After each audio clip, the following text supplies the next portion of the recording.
And we're back. You're listening to the Talking Boxing with Billy CC. The Billy CC. You're listening to the Talking Boxing with Billy C show. And you're watching it on the Fight Now television channel. If you don't have Fight Now on your sports channel lineup, you need to call your local television provider and tell them that you want sport. Fight Now right now. That's it. Oh, man, I'm having a hard time talking today. All the information about the channel, you can find it on their website, www.fightnow.com. And speaking of now, what we got going on right now? Well, we got this.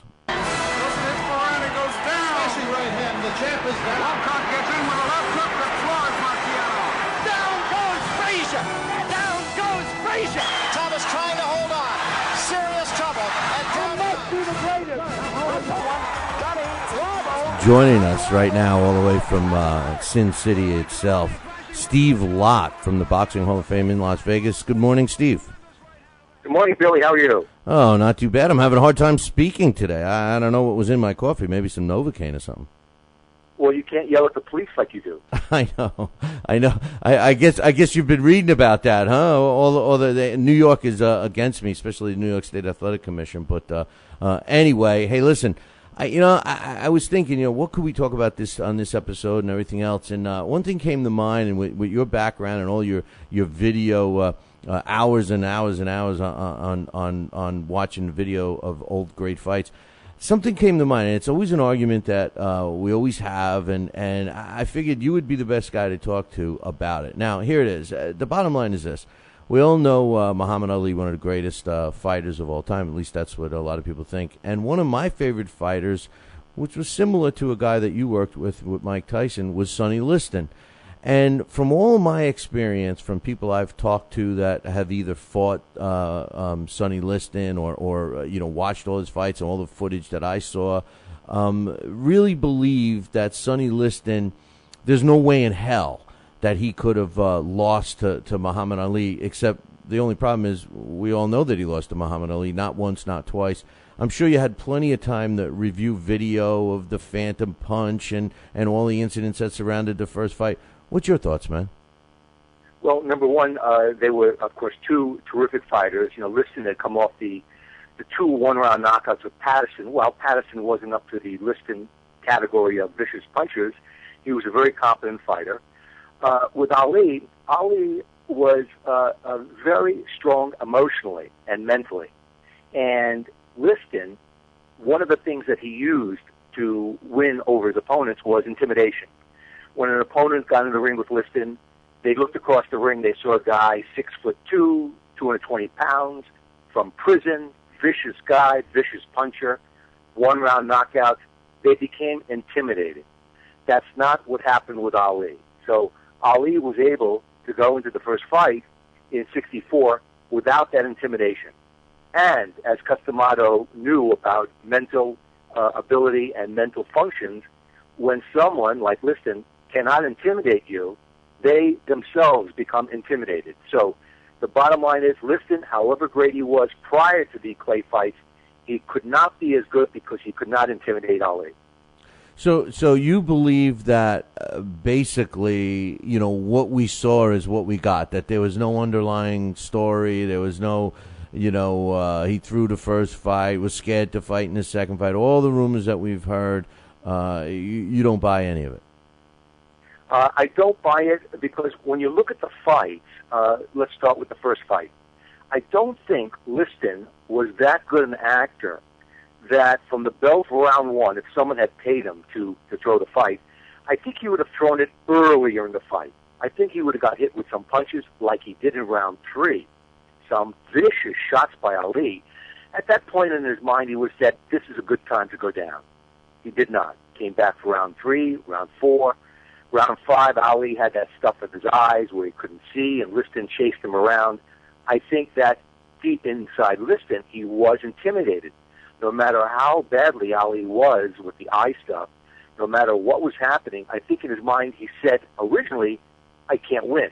I'm going to try, but I can't win. And at the end, of course, at the end of round six, the shoulder dislocation, the fight was over. One of the most interesting things that I've ever heard surrounding that fight was from Chuck Wepner. And Chuck Wepner said that, there was, in his mind, there was no way, and obviously he fought both of the guys, and he said there was no way that he felt that Sonny Liston really could have been beat at that time anyway, during that part of Sonny Liston's career, that he could have been beaten by anyone. Why would he say that? It's just a beating that he took? Well, it's an interesting concept from one athlete to another. If you and I are tennis players, and I beat you every day pretty easily, I look pretty good. But if Bjorn Borg comes to town, or Ivan Lendl, or John McEnroe, and plays me, I don't look so good. So, for boxing, for Clay and Liston looked great, fighting Westphal, and fighting Patterson, and fighting Cleveland Williams. He looked spectacular. Until Bjorn Borg came to town. That was Muhammad Ali, and then he didn't look so good. It only takes a little bit of better ability and a little bit of better athletic skills to make another fighter look bad. You don't have to have 1,000 times, just a little bit faster, a little bit better jab, a little bit more confidence, no intimidation. All of a sudden, Liston doesn't look so good, and that's exactly what happened in the fight. Great point.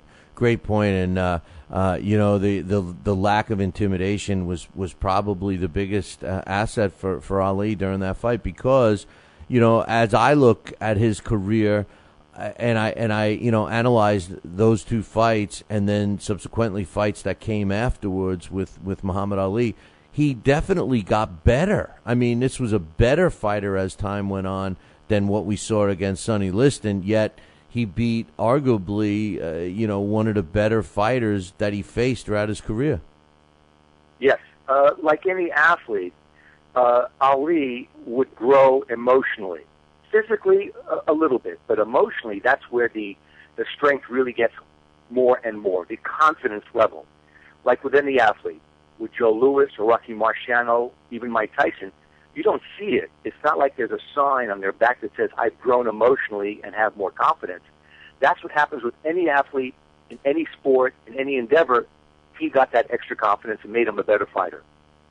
I was talking about the Ali and Liston fight, or the Clay-Liston fight. He hadn't changed his name yet. And one of the fighters that obviously you got a connection to, and many people compared him to, was Mike Tyson, Sonny Liston and Mike Tyson. There were a lot of similarities with these two guys, but what I've said is that Mike Tyson, since we've had the luxury of getting to know Mike Tyson post his career and realizing that he is kind of an emotional guy, and he wasn't really the same guy he portrayed inside the ring. Sonny Liston was. He was a mean guy. He did like to crush your head and stuff like that. What's your thoughts on that comparison? Well, I'm sure that that Sonny Liston was as mean and as deadly in the ring as you just described. But that does not indicate the level of his emotional strength. That's a bully mentality, that he wants to get over on you, he wants to beat you up. But deep inside, there's a barometer. There's something that says, if I meet someone who's as strong emotionally as I am, or stronger, and I cannot intimidate that person, I myself will become intimidated. It's not that switch that goes on. He doesn't actually say those things in his mind, but that's what happens. With Tyson was not a mean guy at any point in his career. Even in the fights, it's not like he wanted to hurt the guy because he was angry. He knew that hurting the guy was just a byproduct of the style in which he was taught to fight. It was only like hitting a home run for a baseball player. If he makes contact, the ball's going to go, and then when he runs the bases, it's over. With Tyson, he would be in there showing what he can do physically to do as best he could to entertain the crowd with his fists. The moment it was over, he went over, picked up his opponent, and kissed him. That's not something Liston did. So they were a little bit different in those regards. Yeah, no, I agree 100%. Another connection with these guys was Customato. And the reason why I say there was a connection there is because Customato worked with Floyd Patterson and was successful in avoiding Sonny Liston. And as a matter of fact, he knew that Sonny Liston was the last guy that he wanted his Floyd Patterson to fight. ultimately they ended up fighting, and like you mentioned earlier, two great fights, at least for Sonny Liston. And then fast forwarded to the Mike Tyson era, it almost seems like Cus D'Amato got his Sonny Liston. Do you think he ever looked at it like that? I don't think so. I think Cus was a little bit more historical.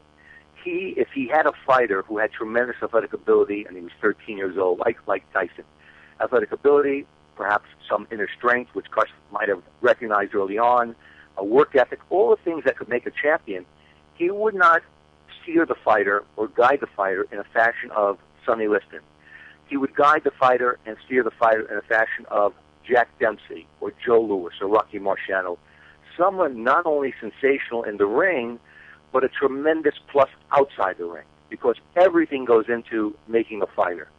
So with Liston, his in-the-ring ability was very good, but outside, with the mob and mafia connections, that's not something that Cus would have said to Mike, this is what we're going to do. Now, if Mike read about it and thought about it, that's his desire. But Cus would not have steered him in that direction. It would have been more of a heroic direction. It's funny you say that, because Sonny Liston, one of the negatives on throughout his whole career was the way the public and the media perception of him was. They basically didn't like the guy, and he thought that people would accept him once he became world heavyweight champion, and it didn't happen. It actually was worse. Mike Tyson, on the other hand, was the complete opposite. Not only did people love Mike Tyson, even people that hated Mike Tyson began to love Mike Tyson.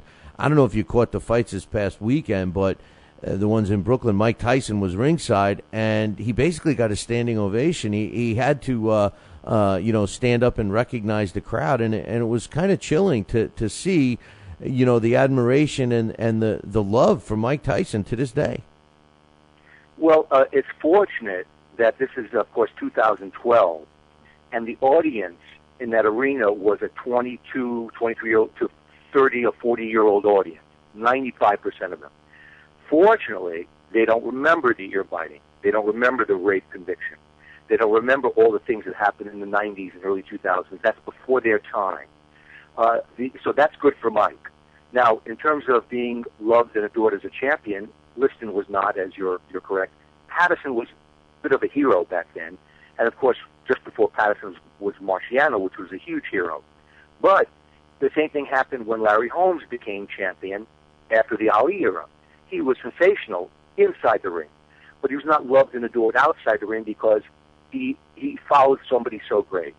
If Liston had people around him like Jacobs, Caton, Cus D'Amato steering him outside the ring, he would have been much more adored by the public. If Larry had someone outside the ring guiding him, like Jacobs, Caton, Cus D'Amato, he would have been huge.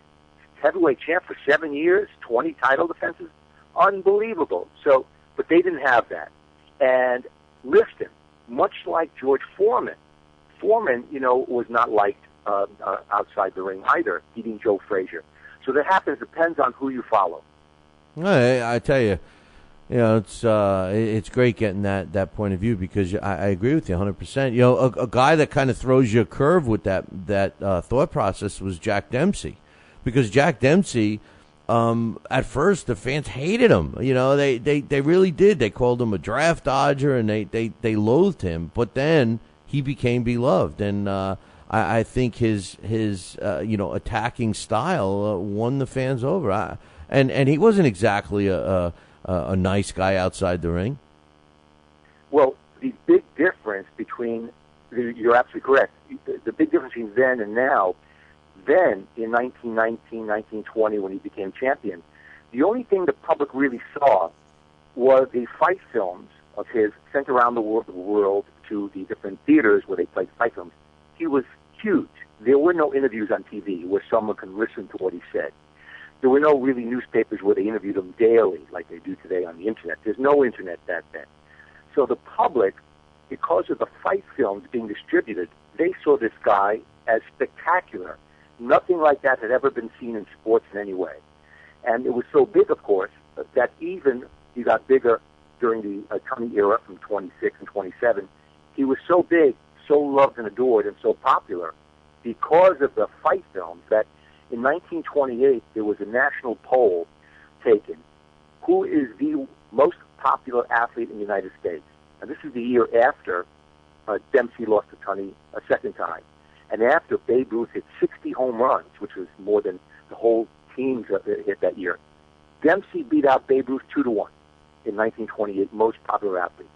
That was because of the fight film. There were no interviews on TV. Perhaps, if the audience heard him talk, he may have said stuff that was derogatory. Fortunately, there was no TV. You know what else too? He had this squeaky little wimpy voice too. That probably, you know, just when you just made that point, that popped into my head that he didn't exactly have the same kind of voice which matched his fighting style. That's for sure. Well, that's the same with Tyson. And when an athlete, especially in boxing, where a vicious, ferocious fighter gets out of the ring, carries his opponent, kisses him, then speaks on TV with a very soft voice, that's something the public, it's an attraction. It's not something where a fighter is arrogant or indifferent or derogatory. It's so nice to hear. The public loves that, whether it's baseball, football, or basketball. And we've heard that in every sport. The fighters, the athletes, whoever they are, that are very kind and endearing, those are the ones the public likes. You know, it's funny because when you look at these fighters, you know, the Dempsey era, Liston, Muhammad Ali, Larry Holmes eras and everything, you know, they all have one thing in common. When those champions, you know, got their belt, there was not only did they want to make money. I mean, every fighter, they call the prize fighter because at the end of the night there's a prize and it's called money. So they all had that. They shared the interest in winning some money, but there was a different kind of a pride too. These guys that we're talking about wanted to be the best. They wanted to prove that they could beat the best out there. That's something that's lacking today, Steve. And you know, is it all about the money? How do you put your finger on it? I know that there's a lot more belts and there's a lot more BS going on, but at the end of the day, if you're a fighter, is that the problem, that fighters today don't look at themselves as fighters the way they did yesteryear, and they maybe just look at themselves as athletes? Well, I don't know because I'd have to ask each fighter individually, what do you think? What's your goal? How does that work? You know, just the other night when they had those fights on TV with Tyson being a ringside, there was the one kid who called himself Kid Chocolate. Right. And when they asked him about Mike Tyson, he said, well, you know, Mike and I are historians, and he knows the story of Kid Chocolate, you know, from Cuba, the great fighter, the lightweight champion. And, you know, that's something where I was shocked that a fighter today, or actually any athlete, would even consider reviewing the history of their sport and picking the name of a fighter from almost a century ago. That's unheard of. You couldn't go up to a football, basketball, baseball player today at all and say, who was the passing star in 1920? They'd have no idea. But this young kid did that. So it all depends on the fighter. It all depends on their goal. I'm sure that some only think about being on TV, only thinking about being a superstar, making the money, going to Hollywood, doing some roles, and others, perhaps like this kid on Saturday, want to show the world he's the best and prove that he's a great fighter. No, he's got a Kid Chocolate. The new Kid Chocolate's got a long way to go, and he's nothing like the old Kid Chocolate either. They share nothing. Obviously, you've gotten to see some footage of the original Kid Chocolate. I mean, there's just no comparison. I don't know why he even took that name. He used to throw chocolate kisses out to the audience, and so that's why I thought he took the name. But I didn't realize that he was trying to, you know, emulate the Kid Chocolate. Well, that's up to him. Why he chose that, I don't know, but just the fact that he researched it in some way. Right, that's someone cool. said he is interesting. That shows you know, other fighters would say, are you kidding? I'm the man. I don't respect anybody from the past. I'm the man. Well, okay, good luck. You know, thank you. But that doesn't make you endearing to the public. The public loves the fact that an athlete today says, no, that guy from 1960, if that picture was against me, he'd strike me out. The public likes that. Unfortunately, many of the fighters today don't have people around them that can advise them of what to say. That would make them more endearing. It's not going to make them a superstar overnight, but day after day, week after week, fight after fight, the public likes to listen to this kid because he says just the right thing. Now, 99% of the fighters today don't have that. That's a great point, and I tell you, another point you got me thinking about is, I think you could be onto something. I think boxers really know more about the history of their sport than other sports do. I mean, if you think about it, I'm sure there's more professional boxers today that actually know a little more about the history of the sport than other sports. That's an interesting question. Yeah. Well, one of the things that makes it so is that a basketball player today, let's say it's a basketball player, if he looks back in time, let's say 1960, there's teams that had 20, 30, 40 guys. So it's very tough. I have to give him some leeway. It's very tough to remember one of the guys on the team of a team of 20 or 30. But a fighter, like a fighter today, going back 30, 40 years, he knew that Sugar Ray Leonard was the champion. He knew that Marvin Hagler was the champion. He knew that Kid Chocolate was a champion. So it's easier on a one-on-one sport than a team sport. That's a good point, except for one thing. A lot of people will remember the team. The 86 Bears, the 85 Bears, the great, Green Bay Packers teams of the 50s and early 60s, they referred to them like that, and you're right, though, the star players, the quarterbacks and receivers and defensive players, the glory positions are the ones that usually get remembered. But one thing is that the fans would remember those teams. The players would not. Not. The players today the football players would not remember 1940 or 50 teams. They would not. Be one guy out of 1,000. The Black Star was on the Colts in '62. No way. Not a chance. No, fans, yes. Players, no. I agree. No, it's an interesting point. This segment goes so quick. As we wrap it up here, I wanted to kind of connect to the last segment that we did. And last time we were talking about the film of the early 1900s and how they don't really do the fighters right based on today's technologies and stuff, and a lot of younger people look at the footage and they're not understanding how the film was filmed and the quality of film and everything else. We got to look at it from 1910, the Jack Johnson era. Now, what's the comparisons? How much had the film improved from the Jack Johnson era up until now? We're talking about Muhammad Ali, Sonny Liston. Obviously, 50 years had gone by, but in terms of the film footage of these fights, how much better were you able to see this film? This era versus the early years. Well, it's a good question. Of course, in the teams, the fights were 99% outdoors, because of the size of the arena, number one, and the fact they needed a lot of light. So the images were really very good. When they started to fight indoors quite a bit in the 20s, the quality of the film fell off a lot, the image, because it was so dark inside. But by the 30s and 40s, when the lights got better and the camera equipment got better, by the time of the Joe Louis era, from 37, 38, 39, the pictures were really gorgeous. And, of course, when Ali fought Patterson-Liston and Liston-Ali, the quality was superb. It was shot on 35-millimeter film, the same as a Hollywood motion picture. The lights were great. The cameras were great. So that 60s era, the images on the film were spectacular. Okay, so if fans are out there listening right now, watching, and they go back and they find a video clip anytime after the late 40s, generally the quality of that film is going to be good. So that you can't use it's not really a true representation of a skill set when you're dealing with those eras. If a football coach today watched 2 minutes or 3 minutes of a quarterback from 1920, he'd be able to tell exactly what the skill set is, with no question. If someone in the football, in basketball, a coach today looks at Cousy or Chamberlain from the 60s on something, in 3 minutes they'd be able to tell. It doesn't take 4 hours of watching a fighter to tell what type of skill he has. You look at what he does in the ring. If he drops his hands in one second, he drops his hands. If he doesn't move his head, you know that in about 12 seconds by watching what happens when a punch comes. You look at his record in the book and say, wow, he beat some guys, but he did these. It's very simple. It requires no extensive film and no extensive video. You know right away. That's good stuff to know. Hey, I don't know if you did you catch the fights this weekend from Brooklyn? I watched some of them, yes. Because I thought of you, man, not only because it was in Brooklyn, but I noticed two things. Well, I should say I noticed one thing on two fighters from that card.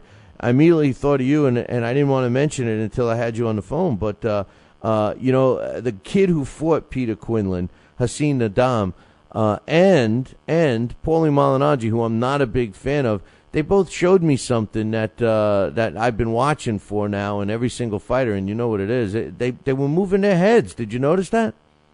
Yes, well, especially that kid, Adam, I don't know how to pronounce his name. Yeah. He was very impressive. He moved his head.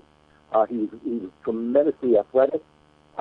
He got, of course, his inner strength, the fact that he got up from all those knockdowns. I mean, that showed tremendous will and desire. But he was very talented, kept his hands up pretty well, attacked pretty well. He was a very competent fighter. He just didn't have quite the firepower needed or quite the defense needed to beat the other guy. Actually, what I agree. I mean, obviously, Peter Quinlan was nailing some shots, nailing them with some solid shots.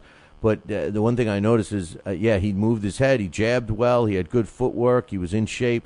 But when he was delivering his punches, he wasn't really landing his punches straight on. He was almost hitting them with the outside, the palm of his hand a lot. And I think that was hurting him for not being able to hurt Peter Quinlan, because Quinlan was out of gas. I mean, by the 10th round, he was out of gas, and I was waiting to see some things maybe take a different turn in that fight.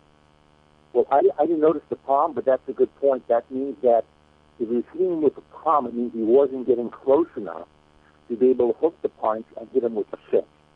And the reason he wasn't able to get close enough is because he was perhaps a little intimidated to get that close, because as he came in, he got hit with a punch, or the fact that he wasn't taught how to weave and flip and bob and weave to get in close enough to land those shots. So he's throwing them from a little too far away, and that's an indication when the guy hits with the palm, he's a little too far away. Well, you're listening to the Talking Boxing with Billy C show. We're in the ring with Billy C and Steve Lott. Steve Lott from the Boxing Hall of Fame in Las Vegas. Give us an update on your Hall of Fame, brother, before we let you go. The attraction in Boxing Hall of Fame is at the SCORE Multi-Sports Hall of Fame at the Luxor Hotel. The exhibits are being finished now. All of the TV sets are going in. The audio is playing.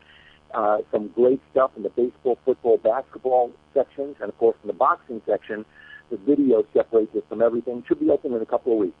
Well, I'm looking forward to it, man. Just remember, if you need somebody to, entertain all the beautiful girls that are out there, you give me a call. Stop thinking of yourself. I'll take care of that end of it, and you stay busy, all right?